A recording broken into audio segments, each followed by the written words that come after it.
I started fostering 10 years ago. I would say somewhere between 35 and 50.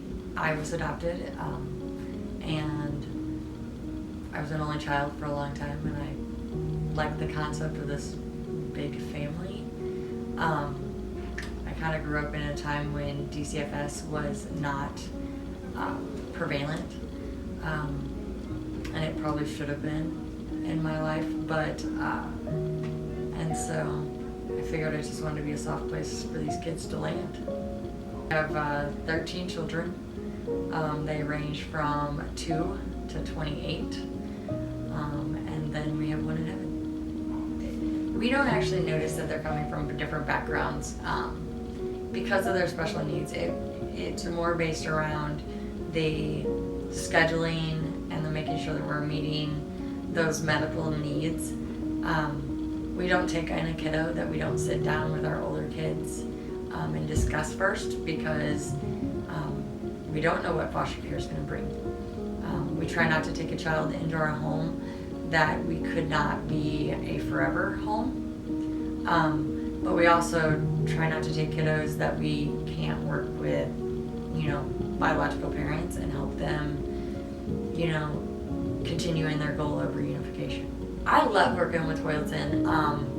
I think being a caseworker, I've had the experience of, and being friends with foster parents, I've seen probably at least some realm of every agency.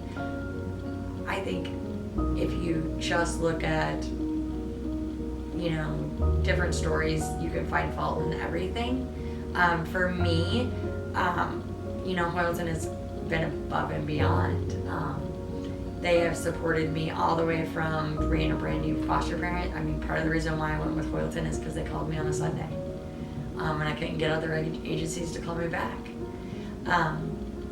But, last year when we had storms and the power went out, because of our special needs, they made sure that we had a place to go that was going to accommodate our feeding tubes and our feeding pumps and, AC, So as far as that goes, I have been very well taken care of by the agencies.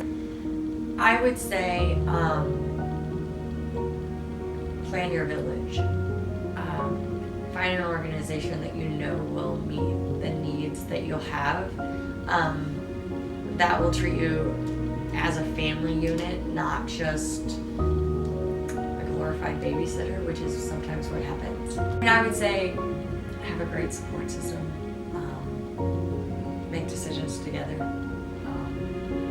and then, realize that these birth parents are people. And if you could separate, if you can understand that they're people and that reunification is the goal, then it will make everything a little more smooth.